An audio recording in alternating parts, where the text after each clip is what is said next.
ሰላም እንዴት አደራችሁ የተከበራችሁ ተመልካቾቻችን ለዛሬ ዘንላችሁ የቀረውን ስፖርታዊ መረጃዎች እንድትከታተሉን በክብር እንጋብዛለን። በኢትዮጵያ ፕሪሚየር ሊግ ትናንት ሁለት ጨዋታዎች ተደርገው ነበር። አርባ ምንጭ ከነማ ከኢትዮጵያ ንግድ ባንክ ያደረጉት ጨዋታ 1-1 በሆነ ውጤት ነው ማጠናቀቅ የቻሉት። ተአምራት ያሱ ለአርባ ምንጭ ከነማ እንዲሁም ዴቪድ ዮሐንስ ለባህር ዳር ለኢትዮጵያ ንግድ ባንክ ግቦችን ያስቆጠሩ ተጫዋቾች ናቸው። ስለዚህ 1-1 በሆነ ውጤት ማጠናቀቅ ችለዋል። ባህር ዳር በአንጻሩ ከኢትዮጵያ ቡና ጋር ያደረጉት ጨዋታ እንግዲህ ባህር ዳር 2-0 ነው ማሸነፍ የቻለው።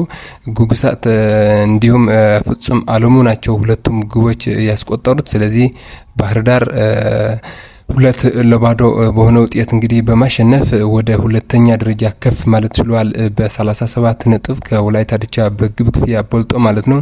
ስለዚህ ኢትዮጵያ ቡና ትናንትና መሸነፉን ተከትሎ በአራተኛ ደረጃ ላይ ነው መቀመጥ የቻለው ማለት ነው። ስለዚህ በኢትዮጵያ ፕሪሚየር ሊግ ትናንት የነበሩት ጨዋታዎች እነዚህ ነበሩት። ወደ ውጭ መረጃዎቻችን ስንሻገር በዩሮፓ ሊግ የሩብ ፍጻሜ የጥሎ ማለፍ ጨዋታዎች የመጀመሪያው ዙር ትናንት ጨዋታዎች ተደርገው ነበር። ቀድሞ የተደረገው ጨዋታ ቦደ ግሊምት ከላዚዮ የነበረው ጨዋታ ነው። ቦደ ግሊምት እንግዲህ 2-0 በሆነ ውጤት ላዚዮን ማሸነፍ ችሏል። ሳልትነስ ነው ሁለቱም ግቦች ወደ ግሊምት ማስቆጠር የቻለው። ስለዚህ ቦደ ግሊምት በሜዳው ትናንትና 2-0 በሆነ ውጤት ላዚዮን ማሸነፍ ችሏል። ቶተንሃም ሆትስፐር ከኢንትራክ ፍራንክፈርት ጋር ያደረገው ጨዋታ 1-1 በሆነ ውጤት ነው ማጠናቀቅ የቻሉት። ሆጌ ኢኪቲኬ እንግዲህ ይህ ተጫዋች የኢንትራክ ፍራንክፈርት የፊት መስመር ተጫዋች በብዙ ሊቨርፑልን ጨምሮ በብዙ ክለቦች የሚፈለግ ተጫዋች ነው። ትናንትና በ6ኛው ደቂቃ ለኢንትራክ ፍራንክፈርት ግብ አስቆጥሮ መሪ አድርጓቸው ነበር። ፔድሮ ፖሮ በ26ኛው ደቂቃ ለቶተንሃም ግብ አስቆጥሮ 1-1 በሆነ ውጤት ነው ማጠናቀቅ የቻሉት እነዚህ ሁለት ቡድኖች። ስለዚህ በሚቀጥለው በጀርመን የሚደረግ ጨዋታ እንግዲህ የሚጠበቅ ይሆናል ማለት ነው።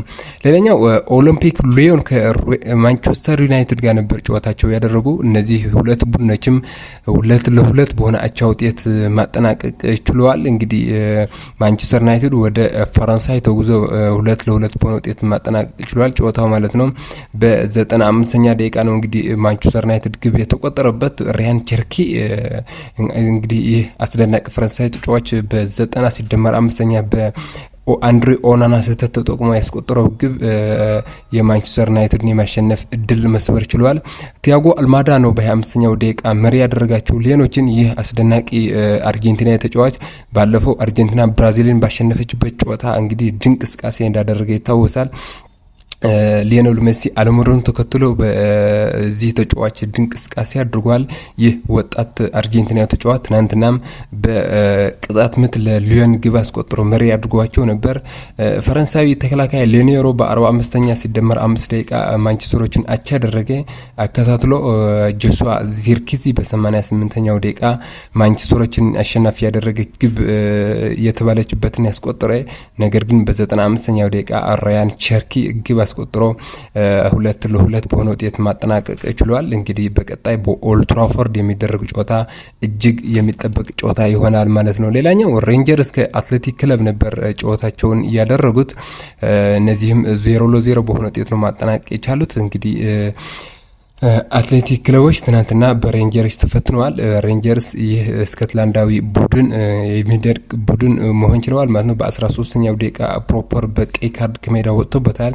በ10 ተጫዋች ተጫውተው እንግዲህ ግብ ሳይቆጠርበት ከሜዳ 0-0 በሆነ ውጤት መውጣት ችለዋል። በቀጣይ በስፔን የሚደረገው ጨዋታም እጅግ የሚጠበቅ ጨዋታ አድርጎታል ማለት ነው። ሌላኛው በኮንፈረንስ ሊግም ትናንትና ቸልሲ ጨዋታ አድርጎ ነበር። ወደ ከዋርዛዋ ጋር ነበር ጨዋታው እያደረገው። እንግዲህ ይህ ፖላንዳዊ ቡድን ከቸልሲ ጋር ትናንት በፖላንድ ነበር ጨዋታው ያደረገው። ቸልሲ 3-0 በሆነ ውጤት ነው ማሸነፍ የቻለው። ወጣቱ ግሪጎር እንዲሁም ኖኒ ማዲኬ 2 ግቦች ያስቆጥረዋል። የሚገርመው የኖኒ ማዲኬ 2 ግቦች ጆርዳን ሳንቾ ነው ማቀበል የቻለው። ይህ እንግዲህ ተጫዋች ከማንቸስተር ዩናይትድ ወደ ቸልሲ በውሰት ከሄደ በኋላ ወደ ማንቸስተር ዩናይትድ የማይመለስበት እድል ነው እንግዲህ እየተነገረ የሚገኘው።